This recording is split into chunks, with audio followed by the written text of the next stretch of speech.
دغه مشر د نظم غوښتنه کړې ده ابرار صاحب وایي چې نظم ووایي نو زه چې زلمی وم او ما به مزدوري کوله دغه وخت زه د شعر لیکلو په چل نه پوهېدم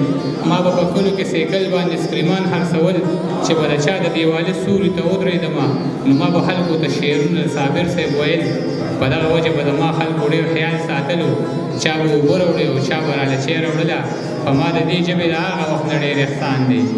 یو ځل یو کلي ته خولې ورننوتم دومره خولې وم چې جامو کې مې وچ تار نه و چې ودرېدوله مې د سر سوري پیدا نه کړلو د خوددارۍ د دروازې قبضې مې ماتې کړلې نو د خانانو په حجره باندې ورننوتم د یوې ګورې ونې سوري لاندې ودرېدم یو دروند سړي د برنډې نه دا آواز راکړه راځه زلمیه کټ ته کښېنه لږه ساه سمه کړه چې کټ کې کښېناستم او ساه مې لږه سمه کړه نو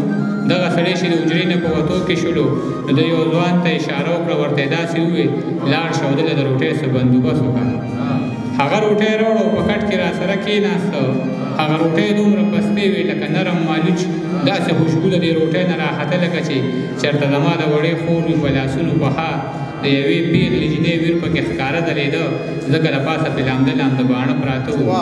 دا په اور نه وه دا د چا په اسوېلو پخه وه زه یې حیران کړم او ما ترې تپوس وکړ ستاسو په کور کې دا روټۍ څوک په مشین پخوي هغه وی نه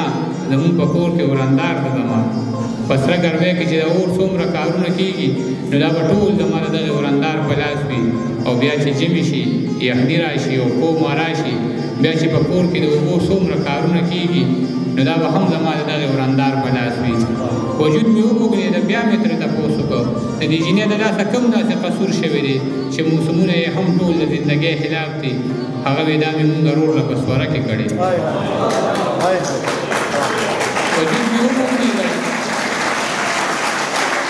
مې وموږنېده بیا مې ترې تپوس وکړ د دې جینۍ د لاسه کوم داسې قصور شوی دی چې موسمونه یې هم ټول د زندګۍ خلاف دي هغه وی دا مې مونږ رور له په سوره کې کړې د دې جینۍ رور زما رور سره په سپو وران شو زما په رور یې د چاقوانو غزارونه وکړل زما رور مړ شو فیصله په دې خبره وشوه چې یا به تا وژنو یا به راله خور راکوې هغه پښتون و پښتو یې داسې وپالله چې په جرګه کې یې په جار دغه خبره وکړه ما ته څه مه وایه خورجانه مې رضا ده په دې چې د لالا دپاره هر غم ته تیاره یم ما به ترې 2 نوړۍ یا 3 نوړۍ خوړلې وې چې ګوتې مې پاکې کړې او خپې مې کټ نه کوزې کړلې د دغه هر څه نه زما د ویښ ضمیر غوږو ته یو جړونې شان اواز راته او دا یې ویل خان و مولا له زیرې ورکې څوک مې بابا له زیرې ورکې